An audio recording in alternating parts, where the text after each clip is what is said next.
Bismillahirrahmanirrahim. Assalamualaikum warahmatullahi wabarakatuh. Yang terhormat Bapak Dr. Firdaus W. Suhaib MSI selaku Dewan Pembimbing, dan yang terhormat Bapak Dr. Muhammad Syukur MSI selaku Dewan Pembimbing, dan yang terhormat Bapak Profesor Dr. Andi Agustang MSI selaku Dewan Penguji, dan yang terhormat Bapak Profesor Dr. Darman Manda M. Hum selaku Dewan Penguji, dan yang terhormat Bapak Dr. Sulaiman Samad MSI selaku Dewan Penguji.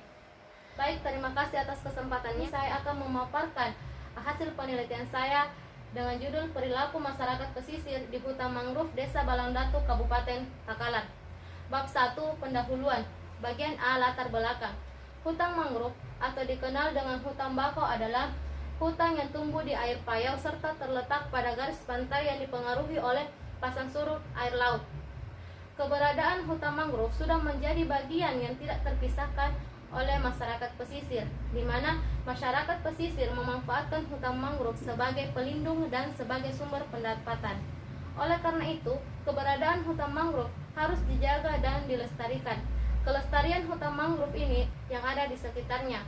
Namun, tidak dapat dipungkiri bahwa perilaku masyarakat pesisir kepada kelestarian hutan mangrove, di mana setiap perilaku masyarakat ini berbeda bagaimana perilaku atau individu itu berinteraksi dengan lingkungannya. Selanjutnya, perilaku masyarakat dalam memanfaatkan hutan mangrove merupakan faktor penyebab terjadinya kerusakan. Selanjutnya yaitu bagian B, rumusan masalah. Rumusan masalah di sini ada dua. Yang pertama, bagaimana bentuk perilaku masyarakat pesisir di hutan mangrove Desa Balangdatu, Kabupaten Takalar. Yang kedua, bagaimana dampak perilaku masyarakat pesisir di hutan mangrove Desa Balangdatu, Kabupaten Takalar. Selanjutnya, tujuan penelitian. Tujuan penelitian yaitu untuk mengetahui bentuk dan dampak perilaku masyarakat pesisir di hutan mangrove Desa Balangdatu, Kabupaten Takalar. Selanjutnya yaitu bagian D, yaitu manfaat penelitian.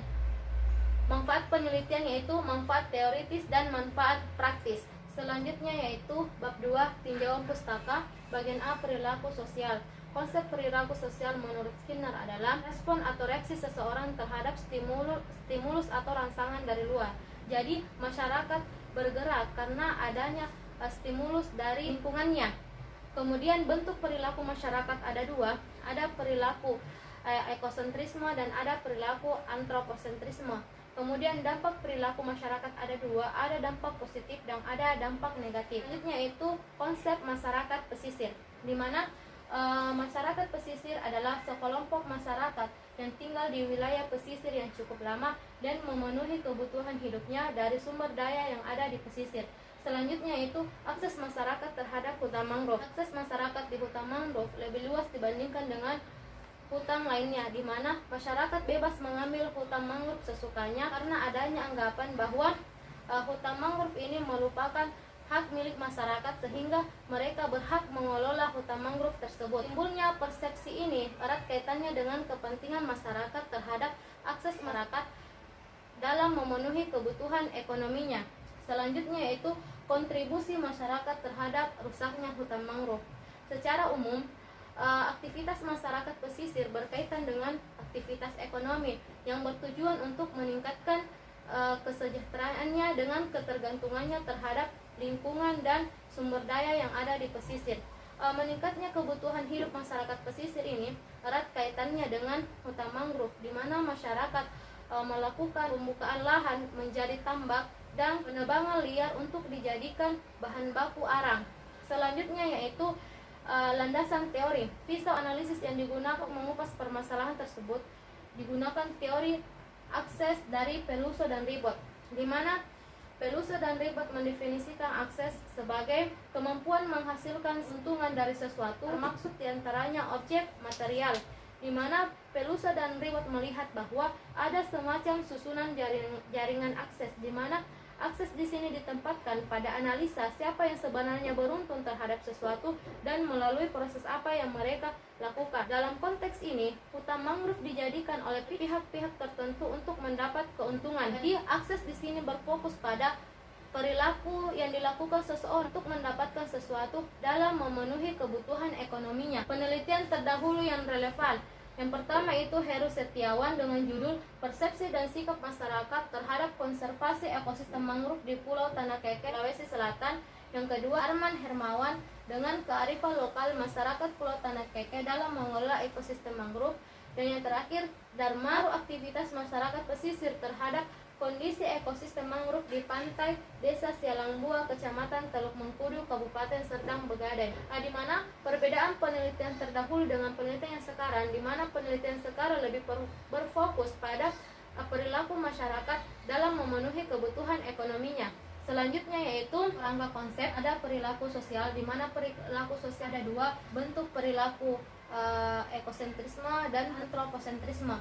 Dari setiap perilaku masyarakat tentunya akan menimbulkan dampak, yaitu ada dampak positif dan ada dampak negatif. Selanjutnya yaitu bab 3 metode penelitian, yaitu jenis penelitian dengan menggunakan penelitian kualitatif. Lokasi penelitian ada di Desa Balanggatu, Kabupaten Takalar. Sasaran dan fokus penelitian itu masyarakat pesisir dalam memanfaatkan hutan mangrove dengan kriteria informan itu masyarakat yang berdomisili di Desa Balanggatu, masyarakat yang berprofesi nelayan dan multi pekerja, serta masyarakat yang ikut melestarikan dan pernah menebang hutan mangrove. Deskripsi fokus penelitian itu ada bentuk dan dampak perilaku masyarakat pesisir terhadap hutan mangrove. Kemudian instrumen penelitian itu peneliti itu sendiri dengan menggunakan alat pedoman wawancara, dokumentasi, dan alat perekam atau kamera. Kemudian sumber data ada data primer dan sekunder. Teknik pengumpulan data ada teknik observasi, wawancara, dan dokumentasi. Kemudian teknik analisis data ada reduksi data, pengujian data, dan penarikan kesimpulan. Kemudian tahap kegiatan penelitian ada tahap pra penelitian, ada tahap penelitian, dan tahap akhir. Kemudian yang terakhir adalah teknik uji keabsahan data dengan menggunakan triangulasi. Bab 4 hasil penelitian dan pembahasan. Berdasarkan hasil penelitian bahwa luas hutan mangrove pada tahun 2018 itu adalah 100,49 hektar, di mana jenis mangrove yang paling banyak terdapat di lokasi penelitian adalah Rhizopora macronata, di mana masyarakat sekitar menyebutnya bangku ongko, dan Avicennia atau api-api. Berdasarkan hasil penelitian bahwa bentuk perilaku masyarakat pesisir terdiri atas dua. Yang pertama, perilaku ekosentrisme. Perilaku ekosentrisme ini muncul dalam bentuk pelestarian, penghijauan, dan perawatan terhadap alam. Berdasarkan hasil penelitian bahwa terdapat usaha-usaha yang dilakukan masyarakat dalam melestarikan hutan mangrove. Yang pertama yaitu pelestarian hutan mangrove yang berbasis masyarakat, di mana mereka melibatkan masyarakat dalam upaya pelestarian dalam bentuk kerja yang nyata, seperti pembibitan, penanaman, pemeliharaan, dan pengawasan terhadap hutan mangrove. Yang kedua, penerapan pelestarian hutan mangrove dengan penerapan kearifan lokal, di mana berdasarkan hasil penelitian bahwa kearifan lokal ini mengatur bagaimana tata cara masyarakat menebang hutan mangrove. Aturan-aturan tersebut yaitu yang pertama, setiap penebangan hutan mangrove mulai dari 4 cm diwajibkan untuk menyisakan 1 pohon induk. Yang kedua, bagi masyarakat yang sewenang-wenang menebang hutan mangrove, maka akan dikenakan sanksi.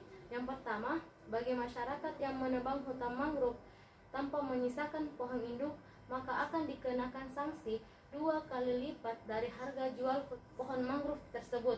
Yang kedua, bagi masyarakat yang menebang pohon di lahan orang lain, maka akan dikenakan sanksi 100.000 per pohon dan diwajibkan untuk menanami kembali lahan mangrove yang ditebang. Perilaku antroposentrisme ini muncul dalam pengerusakan, eksploitasi, dan pencemaran. Berdasarkan hasil penelitian bahwa faktor terjadinya kerusakan mangrove yaitu yang pertama, alih fungsi lahan mangrove menjadi tambak, di mana masyarakat melakukan alih fungsi lahan mangrove menjadi tambak karena masyarakat tergiur dengan harga udang yang melambung tinggi. Eksploitasi kayu mangrove, di mana banyaknya masyarakat mengeksploitasi mangrove, mereka tidak memperhatikan aspek ekologi, mereka hanya mementingkan aspek ekonominya, di mana kayu mangrove tersebut dimanfaatkan untuk produksi arang dan kayu bakar.